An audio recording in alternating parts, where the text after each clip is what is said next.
सभी भक्तजनों को जय श्री कृष्ण। श्रावण कृष्ण पक्ष कामदा एकादशी। श्री कृष्ण गोविंद हरे मुरारी, हे नाथ नारायण वासुदेव। श्री कृष्ण गोविंद हरे मुरारी, हे नाथ नारायण वासुदेव। कुंती पुत्र धर्मराज युधिष्ठिर बोले कि हे भगवान, अब आप मुझे श्रावण मास के कृष्ण पक्ष की एकादशी का सविस्तार कथा सुनाइए। उस एकादशी का नाम तथा उसकी विधि क्या है, उसमें कौन से देवता की पूजा होती है। श्री कृष्ण भगवान बोले, हे राजन, मैं एकादशी की कथा कहता हूँ, उसे ध्यान पूर्वक सुनो। एक समय इस एकादशी की पावन कथा को भीष्म पितामह ने लोक हित के लिए नारद जी से कहा था। एक समय नारद जी ने पूछा कि हे पितामह, आज मेरी श्रावण माह की कृष्ण पक्ष की एकादशी की कथा सुनने की इच्छा है, अतः अब आप एकादशी की व्रत कथा विधि सहित सुनाइए। भीष्म पितामह नारद जी के वचनों को सुनकर बोले, हे नारद जी, आपने मुझसे यह अत्यंत सुंदर प्रश्न किया है, अब आप ध्यान लगा कर सुनिए। श्रावण माह के कृष्ण पक्ष की एकादशी का नाम कामदा एकादशी है। इस एकादशी की कथा के सुनने मात्र से ही वाजपेय यज्ञ का फल मिलता है। कामदा एकादशी के व्रत में शंख चक्र गदाधारी विष्णु भगवान की पूजा की जाती है। जो मनुष्य इस एकादशी को धूप दीप नैवेद्य आदि से भगवान विष्णु की पूजा करते हैं, उन्हें गंगा स्नान के फल से भी बड़ा फल मिलता है। यही फल सूर्य चंद्र ग्रहण केदार और कुरुक्षेत्र में स्नान करने से मिलता है। श्री विष्णु भगवान के पूजन का फल समुद्र और वन सहित पृथ्वी दान करने और सिंह राशि वालों को गोदावरी नदी में स्नान करने के फल से भी अधिक होता है। व्यतिपात में गंडक नदी में स्नान करने से जो फल मिलता है, वह फल भगवान की पूजा करने से मिल जाता है। भगवान विष्णु की पूजा का फल श्रावण मास के कृष्ण पक्ष की एकादशी के फल के बराबर है। अतः भक्ति पूर्वक भगवान की पूजा ना बन सके तो श्रावण माह के कृष्ण पक्ष की कामदा एकादशी का व्रत अवश्य करना चाहिए। आभूषण से युक्त बछड़ा सहित गौदान करने से जो फल मिलता है, वह फल कामदा एकादशी के व्रत से मिल जाता है। जो उत्तम द्विज श्रावण माह के कृष्ण पक्ष की कामदा एकादशी का व्रत करते हैं तथा श्री विष्णु भगवान की पूजा करते हैं, उससे समस्त वेद नाग किन्नर पितृ आदि की पूजा हो जाती है।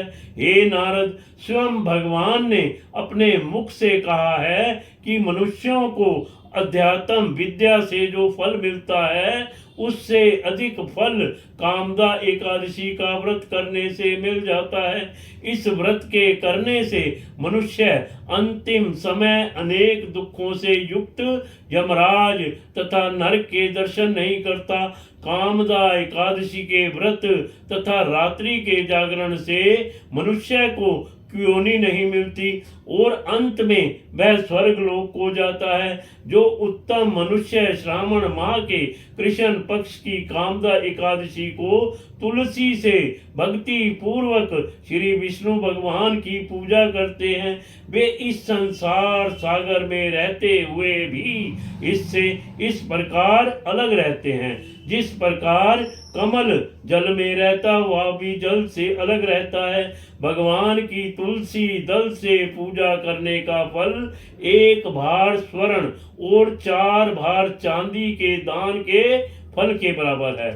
श्री विष्णु भगवान रतन मोती मणि आभूषण आदि की अपेक्षा तुलसी दल से अधिक प्रसन्न होते हैं। जो मनुष्य भगवान की तुलसी दल से पूजा करते हैं उनके समस्त पाप नष्ट हो जाते हैं। हे नारद, मैं स्वयं भगवान की अत्यंत प्रिय श्री तुलसी जी को नमस्कार करता हूँ। तुलसी जी के दर्शन मात्र से मनुष्य के समस्त पाप नष्ट हो जाते हैं और शरीर के स्पर्श मात्र से मनुष्य पवित्र हो जाता है। तुलसी जी को जल से स्नान कराने से मनुष्य की समस्त यम यातनाएं नष्ट हो जाती हैं। जो मनुष्य तुलसी जी को भक्ति पूर्वक भगवान के चरण कमलों में अर्पित करता है उसे मुक्ति मिलती है। जो मनुष्य एकादशी के दिन भगवान के सामने दीप जलाते हैं उनके पितृ स्वर्ग लोक में सुधा का पान करते हैं। जो मनुष्य भगवान के सामने घी या तिल के तेल के दीपक जलाते हैं उनको सूर्य लोक में भी सहस्त्रों दीपकों का प्रकाश मिलता है। इस व्रत के करने से ब्रह्म हत्या, ब्राह्मण हत्या आदि सभी के पाप नष्ट हो जाते हैं और जो मनुष्य इस व्रत को करते हैं वे इस लोक में सुख भोग कर अंत में विष्णु लोक को जाते हैं। इस कामदा एकादशी के महात्म के श्रवण व पठन से मनुष्य स्वर्ग लोक को जाते हैं। कथा सार, भगवान विष्णु सर्वोपरि हैं। वे अपने भक्तों की निश्चल भक्ति से सहज ही प्रसन्न हो जाते हैं। तुलसी जी भगवान विष्णु की प्रिया है। भगवान हीरे मोती सोना चांदी से इतने प्रसन्न नहीं होते जितनी प्रसन्नता उन्हें तुलसी अर्पण करने पर मिलती है। कामदा एकादशी महात्म संपूर्ण। श्री कृष्ण गोविंद हरे मुरारी, हे नाथ नारायण वासुदेव। श्री कृष्ण गोविंद हरे मुरारी, हे नाथ नारायण वासुदेव।